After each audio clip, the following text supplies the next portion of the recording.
We are about to start our today webinar.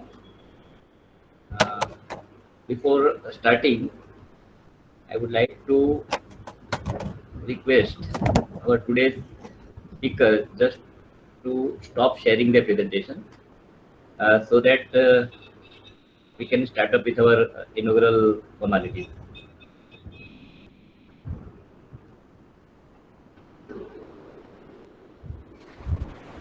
Yeah. Hello. Good afternoon, everybody. Yes, Am I sir. audible? Yes, sir. You are audible. Good afternoon, everybody. I hope during this situation, everybody stays safe and healthy. Now, for this webinar, I would like to request uh, principal sir to say a few words regarding about webinar, sir. Yes, good evening, everyone, and hope that, like every day, we are all set. Today is something which is pure technical for the majority for the students of electrical engineering, but not necessarily for just electrical, because time has come, and even before, it was very much required that knowing the fundamentals of any of the area of engineering is required for any engineer. So today's topic on transformers, I am sure that it's whether as an electrical engineer or otherwise, we come across the performance of transformer frequently whenever our requirement for electrical power is in question. So it is always good that we know something basic about that. And today's speaker, Dhruvesh Mehta, as he is working with transformers and rectifiers, the organization which most of us have seen while coming and going to Ahmedabad on the way, Changodar, if I'm not wrong. So I'm very sure that this inputs will enlighten the students of electrical, especially faculty members also, and the students who are joining from the other disciplines. So best of luck to all, and wishing you all a very healthy stay. Thank you. Now, I would like to introduce the speaker, eminent speaker today, Mr. Dhruvesh Mehta. He is completed B from Gujarat University and ME from LD Engineering from Gujarat University. He was top 10 during his B in Gujarat University, and from last 8 to 9 years, he is working with a transformer and rectifier company as assistant manager in technical. He recently joined PhD before 2 years ago, and now I hope he will complete it within short time. So, Dhruvesh Mehta sir, please continue. Good evening all. Thank you Mania sir for this opportunity. So I will not take much time, and I will just start the session. So hope you can listen to me. Okay, so I am sharing the screen now. Okay, so today's topic is realm of transformers and design philosophy. Okay, so realm of transformers, the history and what is the basic principles, the fundamentals of transformers, and some few technologies which we are nowadays using as a manufacturer of the transformer. So that will be the very interesting topic which is out of your syllabus books, and you can understand that actual phenomena and actual concept of the transformers, as well as the manufacturing aspects, some of the manufacturing aspects. Okay, so today we will start with the first question, that why we require transformers. Very basic question, that why we require transformers. Okay, so the answer of the same is here in this slide only, so that we can understand that the generating station on the left side, you can see that our generating station can generate a power or kV class, that is maximum 13 kV. And if you want to transmit this power of 13 kV volt, if you can want to transmit this power to a drawn transmission line, if you can take the example of Sardar Sarovar Dam, from there the generating, it is a generating unit.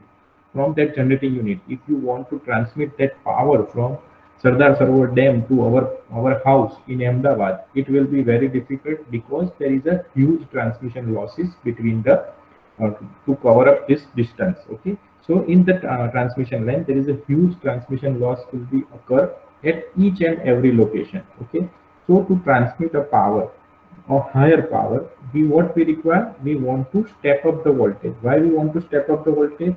First, we want to transmit the power from a long distance, correct? First is that. Another, we want to use a minimum material.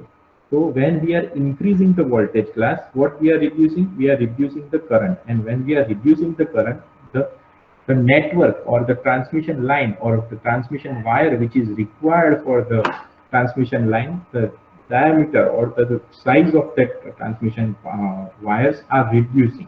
Okay, so that is why we are increasing the power from one level to the another level at starting stage. Okay, so from generating station, here you can see that the first transformer introduced is a step up transformer or the power transformer.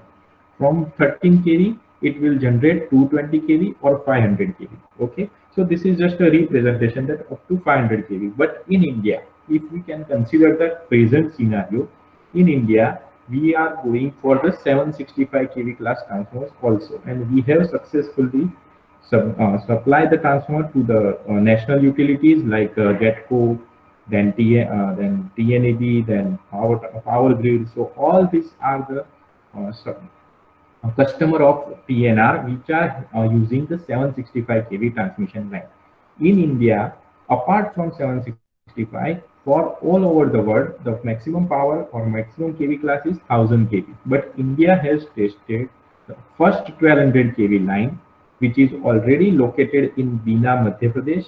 That is for the trial basis. So we are in India, it is a trial phase that how we can transmit up to 1200 kV class power in our power system also. Okay, so from generating station, that is from the 13 kV, we can step up the voltage. When you are increasing the voltage, it is called a step up transformers. Okay, so from 13 kV, you can increase your kV class from 220 kV to 500 kV. Okay, then that power will be transmitted through a primary transmission system. Okay, so it will be a very long line. From that, for utilization purpose, we have to reduce this kV class. Okay, because we all know that what kV class we are or what voltage we are using in our home. So it is only a 230 watt. So now when the power is already transmitted from one place to another place, now we have to use that. So we have to reduce the kV class. Okay, so now it comes as a step down transformer. Here you can see it is a step down transformer. So from 500 kV or 220 kV, it will be stepped down to 132 kV or 66 kV. That is a secondary transmission system. Okay, then next level that it will be transmitted from 132 kV to 66 kV, 132 or 66 kV to 11 kV. So then it is comes as a primary distribution. So 11 kV will be supplied to the different companies, different industrial areas. While here you can see that, so this is secondary transmission system, this is primary distribution system, and then this is a three-phase, three-wire system. From that, your secondary distribution means your home, where you will receive 11 kV to 400 or 230 watts. So it is a pole-mounted transformer. So at each and every location where you want to change the voltage, you require a transformer in the power system. The basic requirement is two, that you want to transmit a power to a long distance. First is the requirement, that's why we are increasing the voltage. Second, we want to reduce the size of the conductor to get the advantage of lower cost of our transmission system. So these two advantages, for taking these two advantages, we are using this power transformers and different kind of transformers to facilitate the generating station and the consumer end to connect them with a power. Okay, so this is the basic requirement why we require a transformer in the power system. So at each and every location where you want to change the kV class, you require a transformer.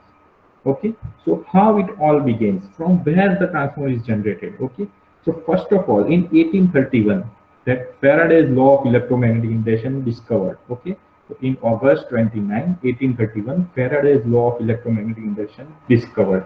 First, it was discovered. So Faraday's law of induction. Okay, So based on all the electrical devices, you can consider the motor, generator, transformer, any electrical device mainly based on this principle. So this is the critical point. Okay. Then the Maxwell's equation. Okay. Then the 1864 Maxwell equation. To calculate this or to mathematically prove this, then the Maxwell has introduced the equation. Then 1885. First real transformer, that is a single phase transformer, was built up in 1885. Actually, it was born in 16th September 1884, but it was patented in 1885. That's why it is the first real transformer, that is a single phase transformer. After that, Georgia Washington in America, it was three phase or using the ring of laminated iron and obtain a pattern. So now core is introduced inside the transformer. Core is introduced in 1887. Then 1890, three-phase transformer was born. In 1890, three-phase transformer was born in Germany. Okay. After that, oil-cooled transformer was developed, and after that, subsequently, we are today we reached up to 1200 kV class and 1000 MVA class of transformers. Okay. So it will all start with the 1831 with the Faraday's law of electromagnetic induction. So first of all, we understand that what is the Faraday's law of electromagnetic induction. So it is a very basic line. A voltage is induced in a circuit whenever a relative motions exist between a conductor and a magnetic field, and that the magnitude of this voltage is proportional to the rate of change of flux. Okay. In single line, first law, whenever a conductor cuts a magnetic flux, an EMF is induced in that conductor. So in this two figure, I will explain you one by one. Okay. So on the left side, here you can see that the movement of the N and S, this is my magnetic field. The movement of the magnetic field is taken place, and this magnetic field is cut by this conductor. And here you can see that in galvanometer, there is a generation of the EMF, okay, in the conductor. So this is a very basic law. Then the second law, the magnitude of the induced EMF is equal to rate of change of flux linkages. That is, how much flux is changing with respect to time. Based on that, the value of EMF is decided. Okay, so the change d phi by dt, phi means your flux and t means your time. So in that respect to time, how much flux is changing, that is your EMF, that is the magnitude of your EMF. Okay, now what is the difference? You can differentiate these two figures. Here what is there and what is happening here. Here you can see that here your magnetic field is moving and your conductors are stationary. While here you can see that your magnetic field is constant while your conductor is moving. So both these are the representation of your Michael Faraday electromagnetic induction law. And this first one, that is this left side figure, it is for the transformers, because inside the transformer there is no moving devices. Okay, so there is no moving parts are there in the transformers. So in that, what happens? Magnetic field is changing, and that changed magnetic field is cut by the conductors, and that is why the current is generated or EMF is generated. While the right side figure is representing your induction motor, your generator, and all of the rotary machines. Okay, all the rotary machines are based on this. Your stator will generate the magnetic field, that is static magnetic field, and that is cut by your rotor, that is movable. Okay, based on that. So this is the two different utility or the utilization of your electromagnetic induction principle. Okay, simple. So these are the two basic difference, and how anyhow your magnetic field is cut by your conductor or magnetic field, whether it is moving conductor or moving magnetic field. But at the end of the day, your from your conductor, the current will generate or EMF will generate. So this is the principle, and the magnitude of that EMF is d phi by n d phi by dt. That is your changing rate of change of flux linkage. Okay, so this is the basic Michael Faraday what he has said in the law of electromagnetic induction. Hope you understand this basic principle. Another view of that, when I am moving this magnetic field nearer to this coil, the first cycle, that is here on the right side, you can see that the first positive cycle will be generated as a EMF in this conductor. Okay, so here you can see that galvanometer is deflecting on the right side when it is moving from the away. away from the coil, your galvanometer is showing another side, so deflecting on the left side, so the negative cycle will be presented. Okay, so this is a very simple one. So this is a electromagnetic induction basic principle. Okay, now the what is happening in the transformers. Okay, so here when you are switching on the S switch, it is going to magnetic field is generated and it is linked with the another coil and you get the EMF. Okay, so this is a basic fundamental of the transformers.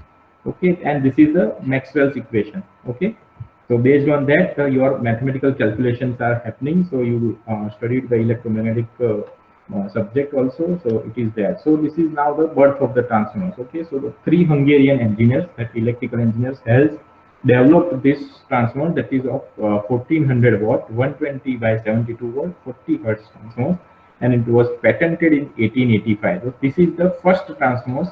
You can see that size of the transformer. These are the 3 engineers. Okay, now what are the major materials are used in the transformer? So now we are going into the technical part. Okay, so first of all, the ferromagnetic material or the CRGO of various types. Okay, so the inside the transformer there are mainly 2 components. One is electrical circuit and another is magnetic circuit. Okay, so magnetic circuit consists of your magnetic core. Okay, and it carries the magnetic flux. So we will start with the magnetic core. Okay, so what are the phenomena linked with the magnetic core? Those are electromagnetic plus thermal. So these are the basic 2 phenomena. Electromagnetic and the thermal phenomena is linked with the magnetic core. Okay, so now how the core looks like. So here you can see that this is the actual figure of or the 3D representation of the core. So how the core looks like. So here this is my legs are this is 3-phase 3-limb core. So that is why it is called 3-phase 3-limb core. So this is my first leg, second leg, and third leg. This is my top yoke and this is my bottom yoke. So this is all the laminations. So this is here you can see that the total core is built from the different CRGO laminations. CRGO means cold rolled grain oriented material. So it is called a CRGO material. Okay, so here you can see that different laminations are joined together and we have built up this core. Okay, so how we build the core, here you can see that using these all laminations we have created this full core. Okay, so this is a core building process in the plant. Okay, so how we will build up the core. Okay, so now that there are the different types of core construction. So single phase single limb shell type, single phase 2-limb core type, and different types of core constructions are there. Okay, so this you have already studied that 3-phase 5-limb cores and different types of cores are there. Okay, now you can imagine that what is the size of the core. So here you can have the one person for your reference that what is the size of the core. So this is maybe a size of 300 MVA or 500 MVA transformer core. So here you can see that this is my core. These all are all the white portions. You can see that they are the supporting structure, or you can say that core clamping structure to support the core. To support this core to stand up, we require a very good heavy material, and it is called a core clamping structure. Okay, so here you can see that my core laminations are there, and here we have created a duct to reduce the temperature of the core. Okay, so this is all about the core, how the core looks like. Okay, and one more thing here, one basic thing in electrical engineer, we are thinking that on the one leg there is a primary winding and on the another leg there is a secondary winding. But in actual transformer, what is that? So on the one leg, so first leg, third, second leg and third leg, all leg will have its own primary winding and secondary winding. That is LV winding of the, if we are considering this is a 3-phase 3-leg core. Okay, so this is my first leg. It is also represent my first phase. So if we are considering R, Y, and B, or U, V, and W, whatever the representation of your phases, that is R, Y, and B, or U, V, and W. Okay, so R phase, primary winding and the secondary winding will be on the same leg. So on the same leg, first leg, there will be my R phase LV winding and R phase HV winding. Similarly, on the second leg, my LV winding and HV winding of the Y phase will be there, and on the B phase or the last leg, my B phase LV winding and HV winding will be present. Okay, so this is the basic idea, that there the windings will be there. So winding will be there in this window area. Okay, so this is the basic concept. This is how the core looks like. Now the different materials. So different materials are also developed from the 1885 when the transformer was first built up. After that, how the different materials are evolved. How the material evolves means the losses generated within the material is reduced drastically. So here you can see that when in the past the losses generated by each kg of that core material is 1.44, while nowadays what we are using, that is a very drastically reduced losses of per kg. Okay, so it is called as a 1.7 Tesla. So magnetic field density or the flux density will be called as a 1.7 Tesla. So here you can see that the material which nowadays we are using, which are laser scribe material or mechanically scribe material, which have a very low loss, and that will be benefited as a very in the no load losses. Okay, so nowadays better materials are available to reduce the no load losses, that is contributing by the core or the magnetic circuit of the transformers. Okay, so now we will go to the how the magnetic flux will be carrying through the core. Okay, so this is a pictorial representation of actual flux pattern in three-phase core. So here you can see that in your 360-degree cycle, one by one, your R phase, Y phase, and B phase will be R phase, Y phase, and B phase will take a magnitude, highest magnitude sequence wise. Okay, so now if you are concentrating on your left side, now this leg will be taken the charge. So your R phase is now getting the magnitude, highest magnitude of the flux. So now R phase, now the next one will be the B phase. So now your B phase in the second subsequent after some 120 degree of phase shifting, or 120 degree, after 120 degree of cycle or cycle of your magnetic field, your B phase will be now active, and after another 120 you will have your Y phase will be active. So R, Y, and B in sequence of 120 degree. So in total 360 degree of your AC cycle, you will have all the three phase will be at its maximum potential at 120 degree interval. Okay, so this is your actual flux flowing in the core, how it looks like. So that is the basic concept of the three-phase flux which is moving in the core.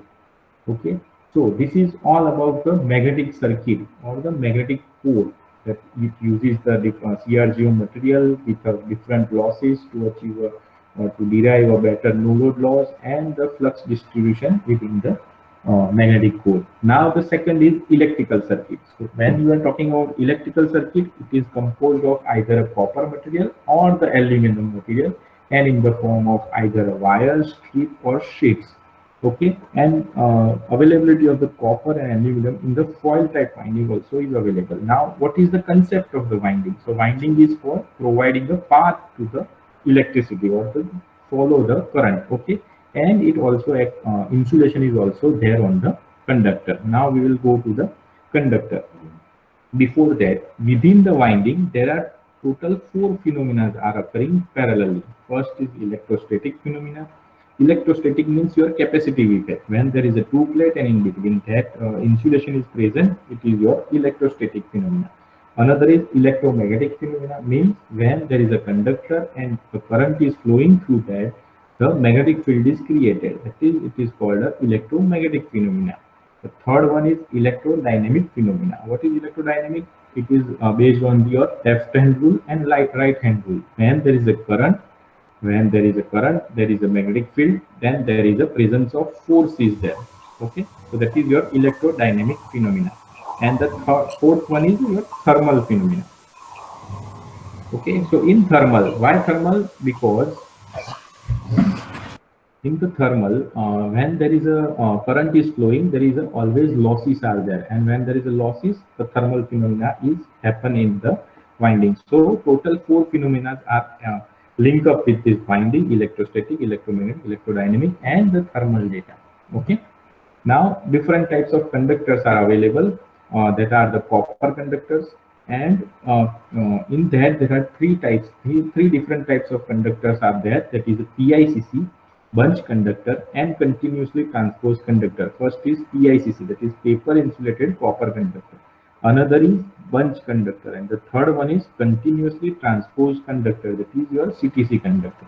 Okay, on that there is the insulating materials are also there, which are used in the winding, and that are kraft paper for the paper covering of the conductor. Another is crepe paper, and the third one is a press board. So here you can see that the different types of conductor. So here this first one is my PICC conductor. So it is a copper, the brown one is your copper. Above that there is an insulation of the paper. So that is why it is called a paper insulated copper conductor, PICC. Okay, here you can see that this is my copper, and above that there is a paper covering. This is the example of that. Inside that there is my copper conductor is there, and above that I have wound a paper covering. Okay, so here you can see that this green arrow is showing paper covering. So this is the PICC conductor. Now if you want to reduce the eddy current loss, so different techniques are utilized, or when there is a higher copper is required, at that time we can go for this kind of arrangement. This is called a bunch conductor. Here you can see that the total area is divided in multiple of conductors or two conductors, and above them there is an insulation and there is an overall insulation. So two types of insulations are included. Here you can see that this is brown one is my copper conductor. Above that there is an individual paper covering to each conductor, and then there is an overall paper covering. So that is why it is called a bunch conductor, because two conductors or maximum 3 or 4 conductors are present. This is why it is called a bunch conductor. And still, if I further want to reduce the eddy current loss in the winding, you can opt for a third conductor, that is continuously transposed conductor. It is called a continuously transposed conductor, where multiple number of conductors are used. As here you can see that. So he is all brown will be your conductor, copper conductor. Above that there is a coating, enamel coating, and above that there is a paper insulation. So here you can see the basic of that. So these all are my copper conductors, and above that there is a paper covering is there. So this is all about the different types of conductor. That is PICC conductor, bunch conductor, and CTC conductor, continuously transposed conductor. Now here you can see that how the winding will be built. Okay, so they are creating the winding. So these all are the workers. Here you can see that this is a drum kind of arrangement. We are calling it as a former. On the former, these kind of conductors are wound to create a winding. Okay, so there are two types of formers are there. This is called a horizontal former, and this is called a vertical former. So based on the weight of the winding, because when there is a higher weight, from the two ends you can provide a support, but this the higher weight of this winding will move it to the downward direction. So when there is a very heavy windings are there, you have to opt for a vertical winding machine. So these all are the two types of winding machines. So here you can see that they are winding these turns on the former to create a winding.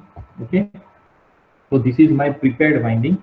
Here you can see that these are the different copper conductors, insulated copper conductors, and these all are the leads which is going to the bushing of your transformers. Okay, so this is how the winding will looks like. So all these yellow ones are your insulation. Inside that there is your copper conductors are there. Okay, and to create a duct or to provide insulation between two turns, here all these sections are called a disc of the winding, and between them you have seen this type of arrangement. So these all are called the spacer of the winding. So these spacers are creating the duct between the two discs. Here you can see that this is all are the different discs. In between putting the spacer, we are creating a oil duct, right? So the oil can move through or surrounding this copper, and it can reduce the temperature in the winding. So that is why this type of arrangements are made, and these leads will be going to the your bushings. Okay. So now, so this is all about the winding, that winding how we have created. Now what we are doing next, we are combining the magnetic circuit with the electrical circuit. Okay. So first of all, we have seen that the total three-phase core we have seen. Now what we have removed? We have removed top yoke from that. So this is all my three leg. Bottom yoke will be always there, but now I have removed my top yoke from the transformer, or top yoke from the core. Okay, and now one by one I am inserting my winding from the top. Here you can see that from here I am putting my first winding on this leg. So here you can see these all are my another legs. Here they have already inserted the winding, and now on this they are inserting their LV winding, HV winding, and all other windings will be inserted on the core, and then it will be looks like that. So this is my winding. If I am inserting the first winding from the top, here you can see that to insert the winding, they have removed this top yoke. Can you see my cursor? So they have removed this top yoke in this, and they are inserting that. Okay, so in the 3D representation, it looks like this way. Okay, so in the next, I am inserting the second winding, that is my HV winding on that. First winding will be LV winding, another winding will be HV winding. So I am inserting another winding on the core. And similarly, if my third winding is present, I am inserting all the three windings. Okay, so this is all about how the windings and the magnetic circuit are related, correlated. And when there is a winding with a core, it is called a active part of the transformer. Why it is called active part of the transformer? Because the core will carry the magnetic flux, while the winding will have the current and the voltage. So both will have the active role in the transformers to play. That is why it is called the active part of the transformers. Okay, so this is all about, first is your magnetic circuit, the next is your electrical circuit, and then there is a requirement of the insulation. So insulation, we have already seen that each conductor will have the insulation, and between the ducts also there is a insulation is required, or any between any live part or any part which have the voltage difference, you require a insulation. Okay, so cellulose based press board is used in that. Craft paper is also used, crepe paper is also. So paper and the combination of press board is forming a major insulation of the transformers. Okay, so now going to the insulation. So where the insulation, different insulation is required. Okay, so here you can see that now we have combined all the structures. So now core is ready with its core structure to supporting structure. This all gray. In that photo, you have seen that all the white ones, that is supporting core supporting structures is there, or core clamping structure is there. So all the gray ones is supporting the core, and we have inserted all the windings on all the phases. So this is the actual representation of a transformer. Okay, now we are inserting the insulation in that. Okay, so already winding will have its own insulation. Now whatever the part here, all the core clamping structure will be on the earth potential, while my winding will be at a highest potential. So between winding and this core clamping structure as well as to core, all the red arrow marked here requires an insulation, that is called your major insulation. So inside the transformer there are two types of insulation is there. One is major insulation, another is minor insulation. So insulation required between the earthed channels, cores to winding is called your major insulation. Okay, so here you can see that all are your major insulation. Another major insulation required is between this all core, from core to first winding to second winding, and second winding to third winding, it all your major insulation. Okay, why you require insulation between these two? Because this is your LV winding and this is your HV winding. Both will have the different voltages. So that is why you require a insulation. Similarly, core will be on the earth potential, while your LV winding will be on the potential, that is either 11 kV, 22 kV, or whatever. So that is your another winding. So that is why you are requiring your insulation. So this all creates your major insulation. Okay. Now the minor insulation. So the paper cover copper conductor, that is PICC or bunch or CTC, is comes under the minor insulation. Okay. Then the between this, that spacer we have seen, that spacer is also a minor insulation. Okay. So between this yellow line showing the between disc insulation, that is also as a minor insulation. While the on the copper also it is a minor insulation. While the press board between, so core to first winding, we are providing the press board arrangements. In between, there is a oil is always present. So we are talking about the oil filled transformers. That is why there is a press board, that is your solid insulation, and surrounding them there is a oil. Okay. So that combination of oil with this press board, it's forming your major insulation. Okay. While the paper covering on the copper conductor and between this there is a spacer, that is forming your minor insulation. So this is all about the major insulation and the minor insulation within the transformer. Okay. So how it is forming? So here these are all the materials which used in the winding to create a major insulation. Okay. So these are the press board runners, press board, and the press board cylinders are used. So here you can see that. So here, to create a duct inside as well as outside, we are using such kind of runners. Okay. So to runner to facilitate or to create a such oil duct. So from where oil can come out or go inside. Okay. Similar way, this is my oil spacer, which is also creating a oil duct between the discs. So here you can see that the ducts are there. That is creating a duct to pass the oil to take out the heat from the conductor, and it will go out in the radiator. So that is why all these arrangements are provided, and this is all my conductors with the insulation. So those are the minor insulation. This is also minor insulation, while these all are the major insulations. Okay. Hope you understand the major as well as minor insulation. Now how the actual transformer looks like. Okay. So in that figure we have seen that the practical or the 3D view of the transformer. Now this is the actual view of the transformer. So here you can see that all the three phases, with these all are the windings, and this core white one is the core supporting structure, as well as it is supporting your winding. So your core will be within this. So all this 1, 2, and 3 are three phases of your winding. These are the leads which is going to the bushing in the transformers. So bushing, you know that what are the bushing. So that we will be discussed next in the slides. Okay. So how the transformers looks like. So this is the exact figure of that. Some other photographs of that.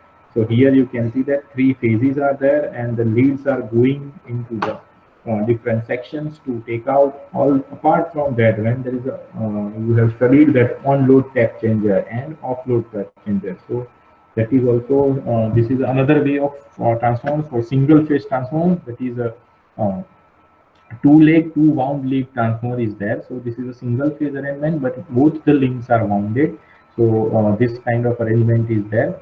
And this is your on-load tap changer, that is OLTC. You can say that OLTC. So different leads are coming to change the voltage within the transformer. If you want to change a minor variation of the voltage, if you require, you can add up using this kind of OLTC. So these all are the components which are supporting the transformers. Okay, so these all are the leads which is going to the bushing, and this is your on-load tap changer. Okay, so this is all about the insulation. Now the next one is your transformer oil. The purpose of the transformer oil is first is it acts as an insulator. The second is it acts as a cooler, because it takes out the heat from the copper conductor and cools it down. Okay, so that is another function. And the next one is a diagnosis tool. Okay, so diagnosis purpose. So this is a very critical component of the transformer. While when you got a fever, what your doctor will tell you, that take a blood test. Similarly, when your transformer will fail, what the transformer designer will suggest you to take a sample from the transformer oil. And when you take out the samples, that inside that sample of oil there is a mixture of different gases. And when you are taking out that gases and when you analyze that, you come to know that which kind of faults are there. So that is why, just like a blood in our body, transformer will act as a diagnosis purpose, which kind of fault will be occurred or which is occurred already in the failed transformer. So the three main purpose of the transformer is insulation, coolant or as a cooling media, and the diagnosis work. Okay. So now we will understand that transformer oil. So generally mineral oil is used as a transformer oil. But apart from mineral oil, so mineral oil is refined from the crude oil and contains a wide range of, so it is a basically petroleum based product. Okay, so which is depleting now and it is already changing our environment. So it is a not environment friendly. Okay, mineral oil is not environment friendly. And there are two different types of mineral oil is available, naphthalene and as well as paraffin.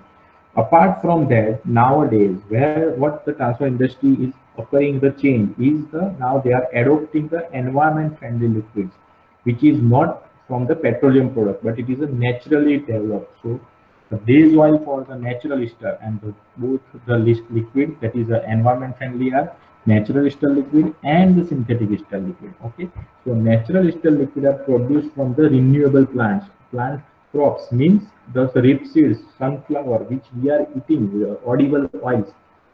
In from that, the different contaminants are added in that, and they are prepared to have the insulation class in that to them, and that is why that how the natural ester is created. So because of the cost, right now the cost of this liquid is higher compared to mineral oil. But now in India also we are using the natural ester liquid. Similarly, so the natural ester is basic. The basic it is comes from the plant crops, and so it is a 100% environment friendly. Similarly, another liquid is developed, that is synthetic ester liquid.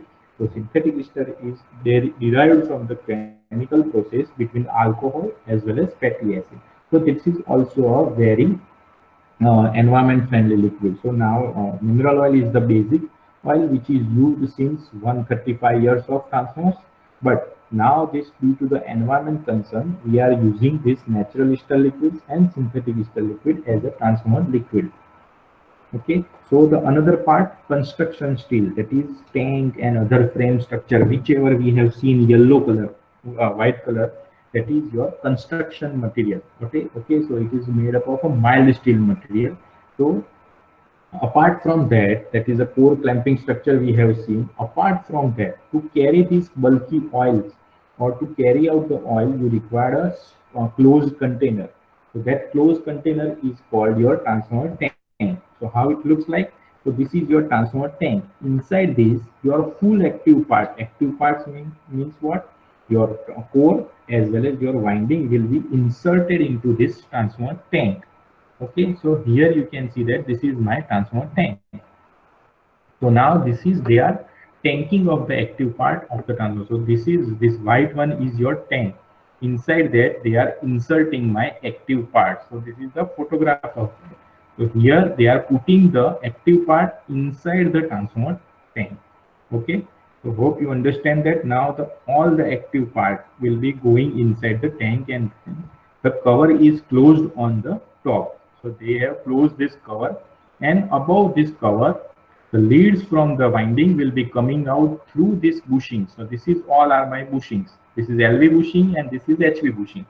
Okay, so your transmission line will be connected on the top of these terminals or the bushings. Okay, within this tank there is a transformer active part, and surrounding them there is a oil within the transformer. Okay, hope you understand now. So this is a tank with a cover. So after inserting your active part, they have put a cover on it, and then that cover, on that cover they have inserted this bushing to connecting the transformer winding with a transmission line. Okay, now apart from that, for the cooling purpose you require radiators. So here with a bushing also, now I have added the radiators. So the hot oil will be come out from the transformer and it will be going into the radiator. When you are putting any water on the stove, The hot water will go upside and the cold water will come out. This is a natural phenomena. So that natural phenomena is also occurring in the transformer also. So your hot oil will be rising from the bottom of the tank and it is going into the radiator. The radiator is made up with a special material that it can adopt the temperature difference within a very few minutes, and the hot oil will release its heat in the atmosphere, and it will be cooled down, and again it will be inserted into the tank. So these all are the radiators on the transformer tank. Okay, so here now it is a fully assembled transformer. So here you can see that inside that there is your active part. The winding leads will be taken out from these bushings. These all are my radiators, and this is your OLTC, that is on load tap changer. It is there in this box. Okay, so this is all about the construction steel or the supporting structure to hold the active part as well as the liquid material within the transformer. And the last one is your fittings and accessories. So why you require this accessories? That why? Because for proper functioning of the transformer as well as diagnosis purpose. When you are creating your transformer, you have created that it will be it can withstand for certain losses, it can achieve certain temperature. But if it fails to achieve that, or it is going more than that, if your temperature is increasing, if you have designed your transformer at a 60 degree and the temperature will increase now to 65, then what should be the next step? So for that, the measurement of each parameter inside the transformer is necessary, and for that these different fittings and accessories are used in the transformer. So here you can see that what are the different accessories are associated with this is a very limited accessory, but still we can understand from that. So what we have understand till now is CRGO. We have already seen that is a core or magnetic material. In above that there is a insulating paper is there on the CTC wire or any of the conductor. Then there is a bushing is there to take out the leads from the winding. Then there is a cooling equipment is there. Then there is a tap changer is required. Okay. So apart from that, there is a wood or is also an insulation. Apart from that, here you can see that winding and oil thermometer or winding temperature calculation. So to measure the temperature of the winding, WTI, that is winding temperature indicator, and similarly to indicate the oil temperature, OTI, that is oil temperature indicator, is used. So oil level indicator and winding temperature indicator is used. Apart from that, there is a PRV is used, that is pressure release device. Okay, just like in our cooker, which we are using for the to prepare a food. In that also, when the pressure is rising, we have provided a whistle on that. What the whistle will do? It will release the pressure, excess pressure within the cooker. Also, similar way, when there is a fault inside the transformer, there is an excessive pressure is generated in the tank. So to release that pressure, this PRV, pressure relief device, is used to release that pressure, heavy pressure, and to avoid the further damage to the tank or the transformer. So that is why it is required to release the pressure, excessive pressure, which is generated due to the fault inside the transformer. So that is why it is called a PRV, pressure release device. Then there is a Buchholz relay. You know the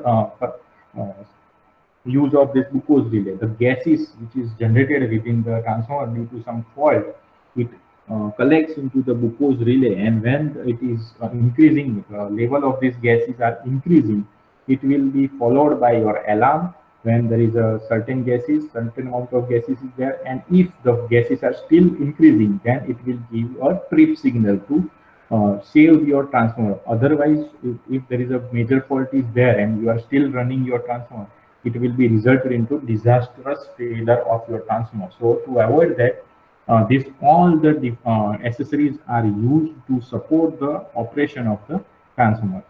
Okay.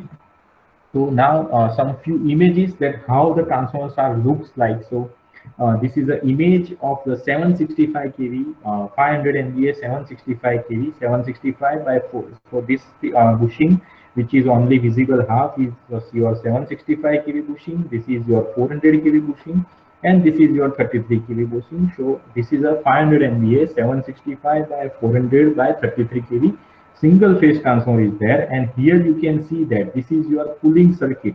So these all they are your radiators. So this is a cooling circuit, this is your conservator and all the accessories. So you can imagine what is the size of the transformer. So you can see that how the man looks like in the front of the transformer. So it is a very huge and very bulky transformer, and a 765 kV transformer. And the next the very big transformer of 1200 kV. So this is the figure of that 1200 kV. This is my 1200 kV bushing, and here you can see that it is a 400 kV. So it is a 333 MVA single phase 1200 kV auto transformers, which is already dispatched to the national test station Bina, Madhya Pradesh, which I have already said it is the highest voltage in the world. So this is my 1200 kV and this is my 400 kV winding, and there is a 33 kV winding. So this is all. So this is all from my side. Hope you understand or some new fundamentals today. Okay.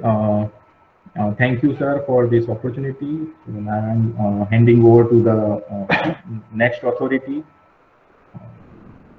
Ketan sir or Dr. Ketan sir also joined, so he can continue further. Okay, thank you all.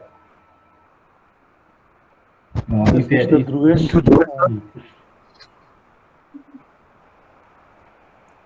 Okay, sir, carry on. Yeah, am I audible? Yes, sir. Yes, Mr. Dhruvesh, thank you very much. You have given a very lucid presentation. In fact, students could have learned all the fundamentals, and your presentation was supported by pictures, so it became more clear to students. In fact, for the students, I would like to recall that all the faculties of electrical engineering and transformer rectifier had a very long association. In fact, last 30 to 40 years, all the faculty are connected with transformer rectifier. We have very cordial relations with Jitubhai Mamtera, Satyam Bhai, and we keep visiting transformer rectifier as and when required. So this is really a nice interaction, and our association has been revitalized through this session. I thank Dhruvesh for his nice presentation, and also Professor Tejas Mania for arranging this session. So thank you very much.